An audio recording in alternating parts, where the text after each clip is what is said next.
महाराष्ट्राच्या 29 महानगरपालिका निवडणुकांसाठी उमेदवारी अर्ज दाखल करण्याची मुदत संपली आहे, पण अजूनही राजकीय पक्षांमधला वाद काही कमी व्हायचं नाव घेत नाहीये। पुण्यामध्ये तर एका उमेदवाराने एबी फॉर्मच घेऊन टाकल्याचा धक्कादायक प्रकार घडलाय। मिळालेल्या माहितीनुसार एकाच प्रभागात पक्षाकडून चुकून 2 उमेदवारांना एबी फॉर्म देण्यात आले। यामुळे शिवसेनेचे उमेदवार उद्धव कांबळे आणि मच्छिंद्र ढवळे यांच्यात जोरदार वाद झाला। या वादादरम्यान उद्धव कांबळे यांनी मच्छिंद्र ढवळे यांचा एबी फॉर्म हिसकावून घेतला आणि तो फाडून गिळून टाकल्याचा प्रकार घडलाय। अखेर पोलिसांनी हस्तक्षेप करत परिस्थिती नियंत्रणात आणली। निवडणूक प्रक्रियेमध्ये गोंधळ घातल्याप्रकरणी आणि सरकारी कामात अडथळा आणल्याप्रकरणी उद्धव कांबळे यांना पोलिसांनी ताब्यात घेतलंय। या प्रकरणी भारती विद्यापीठ पोलीस ठाण्यामध्ये उद्धव कांबळेंविरुद्ध गुन्हा देखील दाखल करण्यात आलाय।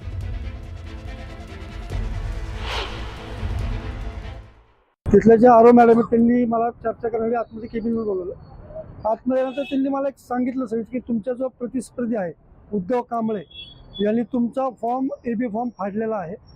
मी म्हटलं ठीक आहे, मला चर्चा कळली म्हटलं ती, पण अशी चर्चा मला कळली की तो फॉर्म फाडला ना, त्यांनी खाल्ला तो फॉर्म, अशी मला चर्चा कळली।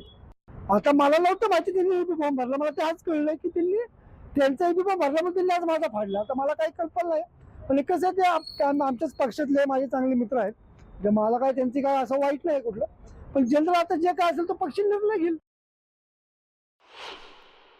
उमेदवारी अर्जाच्या निमित्ताने जी राजकारणाची हास्य जत्रा चालू आहे ती अत्यंत रंजक आहे।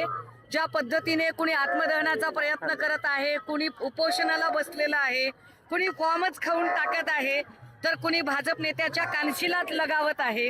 हे सगळं जर बघितलं तर मला एकच गोष्ट जाणवते, ती म्हणजे भाजप फुटीच्या उंबरठ्यावर आहे।